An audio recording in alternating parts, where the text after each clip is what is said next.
আপনি কি জানেন যে আমরা যে ইন্টারনেট ব্যবহার করি সেই ইন্টারনেটের তথ্য সমুদ্রের নিচে বিছানো সাবমেরিন কেবল দিয়ে কিভাবে প্রেরণ করা হয়? আজ পর্যন্ত সমুদ্রের তলদেশে এত পরিমাণ কেবল বিছানো হয়েছে যে তা দিয়ে চাঁদকে দুইবার পেঁচানো যায়। আশ্চর্যজনক, তাই না?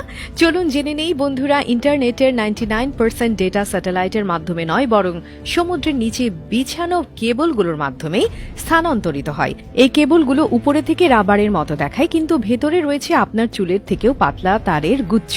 এই সূক্ষ্ম তারগুলোই দ্রুতগতির ইন্টারনেট সংযোগ নিশ্চিত করে। ভারতের একমাত্র কোম্পানি টাটা কমিউনিকেশনস এই সাবমেরিন কেবল বিছানোর কাজ করে থাকে। তবে সবচেয়ে বেশি খরচ হয় যখন এই কেবলগুলো ক্ষতিগ্রস্ত হয়, কারণ সমুদ্রে শার্ক মাছ প্রায় এই কেবলগুলো কামড়ে ফেলে, ফলে মেরামত করতে প্রচুর ব্যয় হয়। এই কেবলগুলো বিছানোর প্রক্রিয়া অত্যন্ত জটিল। প্রথমে জাহাজে বড় বড় রোলারের মতো করে তারগুলো প্রস্তুত করা হয়। এরপর ক্রেনের সাহায্যে এই কেবলগুলো সমুদ্রের তলদেশে নামানো হয়। জাহাজটি যখন এগিয়ে চলে, ক্রেন থেকে কেবল ধীরে ধীরে পানিতে ছাড়া হয়। এভাবে কেবলগুলো সমুদ্রের তলদেশে বিছানো হয়, যা মহাদেশ থেকে মহাদেশে ইন্টারনেটের তথ্য স্থানান্তর করে। এই পুরো প্রক্রিয়ায় সমুদ্রের গভীরতা, স্রোত এবং আবহাওয়া গুরুত্বপূর্ণ ভূমিকা পালন করে।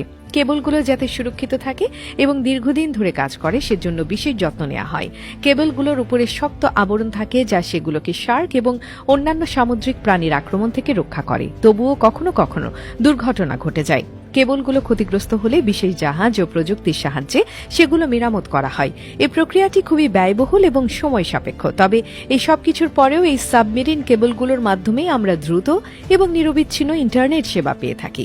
আমরা যে ইন্টারনেট ব্যবহার করি তার পেছনে রয়েছে সমুদ্রের তলদেশে বিছানো অসংখ্য কেবলের জাল।